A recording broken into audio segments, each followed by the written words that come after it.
와 진짜 이거 진짜 짱났어. 진짜 이거 말도 안 돼.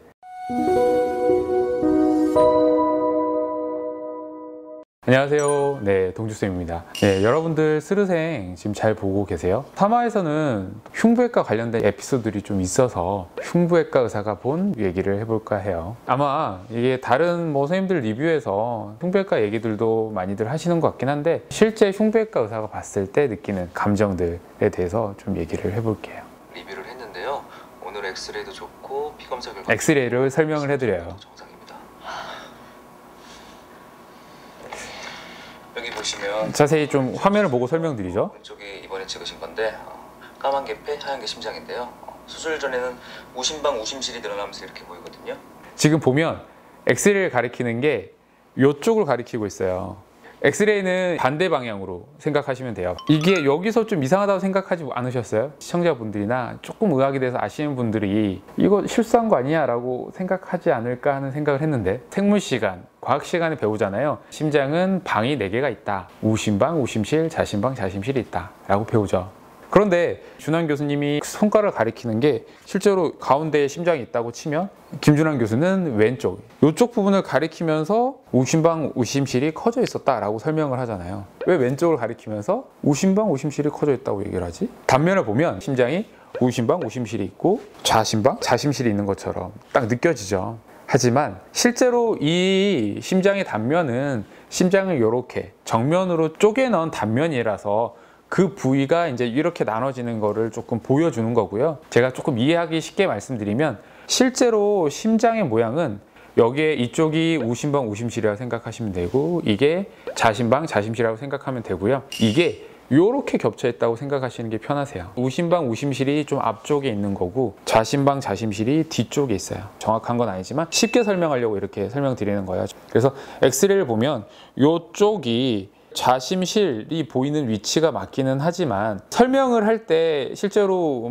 의도한 것인지 아니면 정말 실수일 수도 있지만 실제로 이제 우심방, 우심실이 커지면 이렇게 늘어나기도 하지만 옆쪽으로도 같이 늘어나게 돼요. 그래서 심장이 이렇게 커지면서 폐동맥도 늘어나면서 위쪽까지 이렇게 늘어나게 되거든요. 그래서 폐동맥까지 우심방, 우심실이 늘어나면서 이렇게 늘어나는 혈관 모양을 보이기 때문에 전반적으로 왼쪽도 그렇고 오른쪽까지 다 늘어나는 모양으로 보이게 돼요. CT를 보면 더 확연하게 알 수 있죠. 이렇게 이제 단면을 보는 거거든요. CT는 아래쪽에서 심장을 보면 우심방, 우심실 쪽이 앞쪽에 가깝게 있고 뒤쪽에 자심방, 자심실이 있다.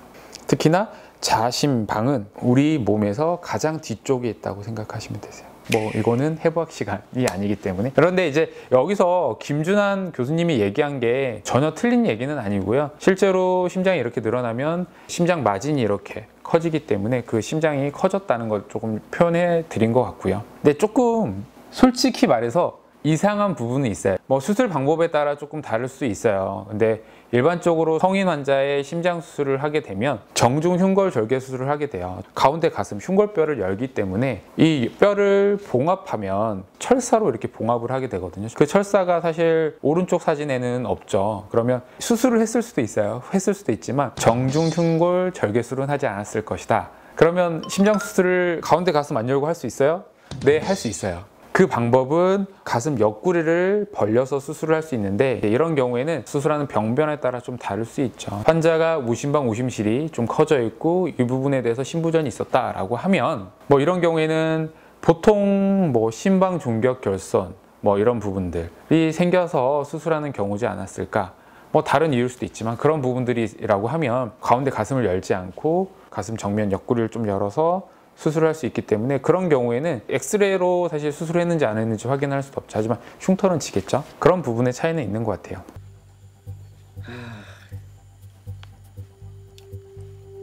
엄청 꼼꼼히 하시죠. 흉관삭간 얘기는 저도 할 말이 많죠. 할 말이 많은데 저도 그렇고 많은 분들이 아마 공감하실 거예요. 대학병원 내에서 흉관삭간을 제일 잘하는 사람은 흉부외과 전공이 한 2, 3년 차, 저는 한 3년 차 정도가 제일 잘할 거다라고 생각을 해요. 흉부외과는 흉관삭간이 가장 기본적인 술기이기 때문에 그 기본적인 술기를 제일 잘하는 게 한 2, 3년 차라고 생각하거든요. 그만큼 많이 넣기도 하고 익숙해져 있기 때문에 그런 거예요.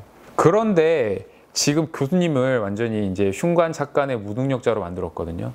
근데 이 상황은 제 생각에는 있을 수가 없다고 생각합니다. 일반 이제 대학병원에는 전공의가 부족하다 보니까 교수님들이 거의 정년할 때까지도 흉관삭관 하시는 경우도 있다고 해요. 그 정도로 흉관삭관이랑 흉부외과 의사랑은 조금 뗄래야 뗄 수 없는 상황인데요. 많은 분들이 간과하는 게 있어요. 전공의와 다르게 교수님들은 수술을 하는 분들이에요.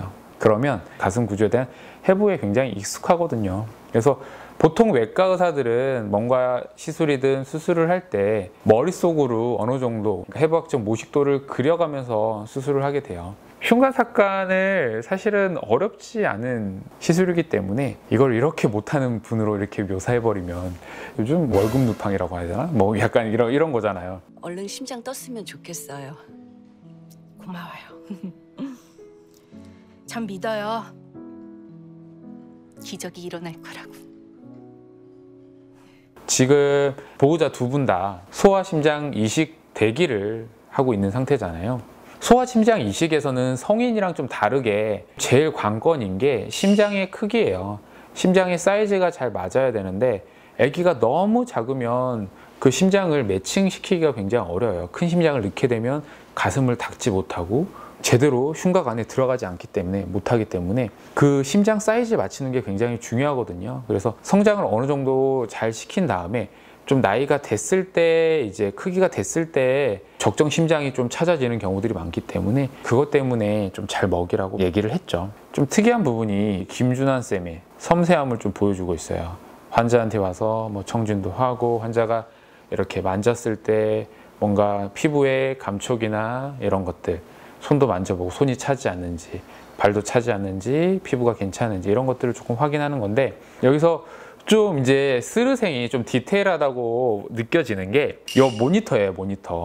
모니터를 보통 이제 세팅할 때 제대로 못하는 경우들이 많거든요. 근데 지금 보면 맨 위에가 심박수, 하트레이트가 보이는 거고요. 두 번째가 산소 포화도, 세 번째가 혈압이 보이고 있어요. 심박수가 100회, 산소 포화도가 98. 아래 혈압이 90대로 보여요. 그 말은 혈압도 떨어져 있고 맥박수가 100회 이상이잖아요. 이런 경우에는 빈맥인데 아주 빠르진 않지만 그래도 빈맥이 있는 상태예요. 그래서 빠른 빈맥과 이렇게 저혈압이 있는 상태다. 그리고 만졌을 때 팔다리도 차고 피부도 약간 처져 있고 이런 경우에는 우리 몸의 수분량, 체액이 좀 부족하면서 이렇게 혈압이 떨어지는 경우들이 많거든요. 그런 부분들을 되게 굉장히 디테일하게 지금 체크해주고 있어요.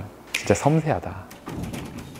저분이 그 환자분이시지? 지난주 자전거 타다 다이섹션 와서 수술 받으신 분. 젊은 여자분이 대동맥 박리라는 게 있었고요. 대동맥 박리는 우리 몸에 있는 가장 굵은 혈관인 대동맥이 이게 벽이 갈라지는 질환이에요. 이게 보통 고혈압이나 동맥경화 이런 만성 질환이 있는 분들이 좀 잘 생겨요. 특히나 이제 고혈압이 있는 분들이 잘 생기는 질환 중에 하나인데요. 그런데 이게 연세가 있으신 분이 아니라 젊은 분에서 생기는 경우들이 있어요. 대동맥류라고 하는 대동맥이 늘어나는 질환이나 이런 대동맥 박리, 이런 대동맥 혈관 질환들이 발생하는 경우가 있거든요. 이런 부분들은 우리 몸에 이제 유전적인 질환 때문에 생길 수 있거든요. 대표적인 질환이 이런 말판 증후군이라고 하는 농구 선수 한기범 선수 알고 계시죠? 이런 한기범 선수도 이제 말판 증후군이었거든요. 키가 굉장히 크고 이제 팔다리가 길고 이런 경우들이 이제 특징적이고요. 말판 증후군이나 이제 엘러스 단너스 증후군이라는 것들이 있어요. 이런 것들은 둘 다 이제 결합 조직에 이제 문제가 있는 증후군이거든요. 뭐 특징적인 게 피부가 굉장히 잘 늘어나거나 손가락이 굉장히 유연해서 요 끝까지 넘어가는 경우가 생기기도 하고 이 손가락이 여기에 접히기도 하고 이런 이제 탄력성의 문제라고 생각하시면 돼요. 근데 이런 분들이 문제가 뭐 폐나 뭐 눈이나 특히나 이제 심장, 혈관의 결합 조직에도 문제를 일으켜서 혈관이 이렇게 늘어나거나 혈관이 찢어지는 이런 대동맥 박리와 같은 굉장히 심각한 질환들을 일으킬 수 있어요. 그래서 실제로 한기범 선수도 대동맥이 늘어나는 질환 때문에 수술을 뭐 3차례 정도 받았다고 하더라고요. 그만큼 위험해요. 실제로 제가 경험한 환자분 중에서는 말판 증후군인 환자분이 임신을 하셨어요. 그랬을 때 몸에 여러 가지 변화가 생기겠죠. 그러면서 대동맥류가 진행되고 또 아래쪽에 대동맥 박리까지 생긴 케이스가 있었거든요. 아이를 바로 출산할 수 없는 계월수였기 때문에 당장은 수술을 하지 못했고요. 이제 어떻게든 사실은 버텼죠. 아기가 딱 출산할 수 있는 시기에 제왕절개로 출산을 하고 그 뒤에 수술을 바로 해서 이제 아이랑 산모 모두 살릴 수 있었던 케이스가 있었어요. 대동맥 수술이 굉장히 컸거든요. 우리 심장에서 바로 나오는 상행 대동맥부터 하행 대동맥까지 다 박리가 있었기 때문에 그 부분에서 다 인조혈관으로 갈아주는 수술을 해야 되는 상황이어서 수술이 굉장히 컸어요. 수술하고 나서 뭐 거의 한두 달은 아이도 보지 못하고 중환자실에 계시다가 치료가 잘 완료돼서 일반 병실에 가서 좀 뒤늦게 아이를 만나게 된 케이스가 있었죠. 대동맥 질환이 젊은 환자에서 전혀 없는 게 아니라 이렇게 특수한 상황에서는 생길 수도 있다. 것들은 조금 명심하셔야 되고요. 먼저 기다린 아이가 있었는데 은지가 이제 심장 이식을 받지 못하고 그 전에 다른 아이가 먼저 심장 이식을 받게 된다는 장면이 있었어요.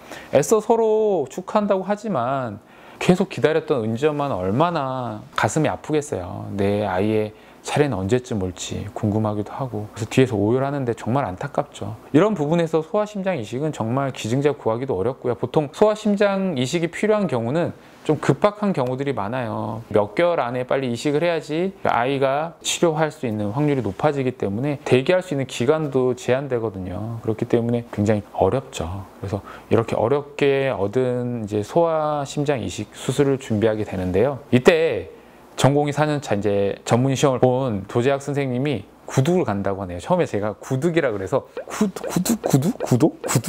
뭐지? 라고 했어요. 저는 잘 쓰지 않았던 용어여서 그런 것 같아요. 구둑 자체를 찾아보니 장기를 적출한다는 의미인 것 같아요. 그래서 병원마다 이렇게 장기 적출한다는 의미를 다르게 쓸 수도 있어요. 저도 그러니까 익숙치 않은 용어여서 조금 어색했는데요. 저희는 이제 주로 장기 적출, 하베스타로 간다고 보통 말을 했었거든요.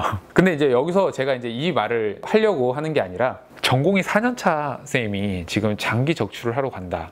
우리 스텝하는 주니어 스텝이 적출하러 가는데 여기는 전공이 4년차가 가네 라는 생각을 했어요. 그만큼 김준환 교수님이 알게 모르게 우리 도지학쌤을 신뢰하나 봐요. 실제로 이 적출한 장기를 우리가 잘 붙여주는 것도 진짜 중요하죠. 그게 제일 중요한 부분일 수도 있어요. 하지만 그 전에 적출을 얼마나 잘 해오냐에 따라서 수술의 난이도, 수술의 예후가 달라지거든요. 그렇기 때문에 보통은 펠로쌤 중에서도 조금 어느 정도 경험이 있는 펠로쌤들이 가거나 주니어 스텝들이 가는 게 일반적이긴 하거든요.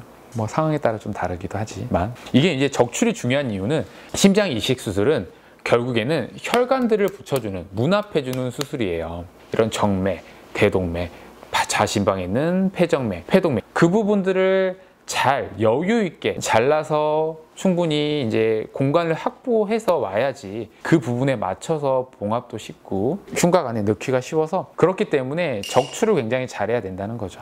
이제 사실 중환자실에 오래 있다 보면 보호자랑 의사들이 좀 친해지게 돼요. 그리고 교감도 하게 되는데 계속 소아 중환자실이 보여서 제가 또 이 말씀을 드리는데 아이들의 성장을 중환자실에서 같이 지켜보다 보니까 뭐 그만큼 정도 많이 가고 아이에 대한 애착도 많이 생기고 빨리 수술해서 일반 병실을 보내고 퇴원시키고 싶다는 마음이 크죠. 그러니까 얼마나 은지 엄마의 마음이 더욱이나 좀 이해가 되는 부분이 있죠. 제가 이제 마지막 장면을 보고 와 진짜 이거 진짜 짱났어. 진짜 이거 말도 안 돼. 여보세요? 이익순 씨 휴대폰 아닌가요? 네, 맞습니다. 익순이가 지금 전화 받을 상황이 아니어서 제가 받았습니다. 김준환 교수는 지금 애처롭게 지금 이익순 씨를 기다리는데 피곤해 죽겠는데 영상통화 기다려서 새벽에 영상통화하고 이러는데 통화가 안 돼서 전화를 하니 남자가 받고 근데 남자가 교통사고 났다고 얘기를 전달해 주는데 듣다 보니까 같이 여행 간 사람이 남자야. 와 진짜 이거는 이 장면 진짜 어떻게 풀어갈지 모르지만 진짜 지금까지 이제 3화 리뷰였고요. 흉배과 얘기들이 많이 나와서 좀 재밌기도 하고 해서 좀 그 부분에 대해서 좀 세부적으로 설명드리려고 흉배과 얘기에서 중점적으로 말씀을 좀 드렸어요. 앞으로도 재밌게 같이 리뷰해보는 시간을 가지도록 하겠습니다. 지켜봐 주셔서 감사하고요. 지금까지 봉두쌤이었습니다. 감사합니다.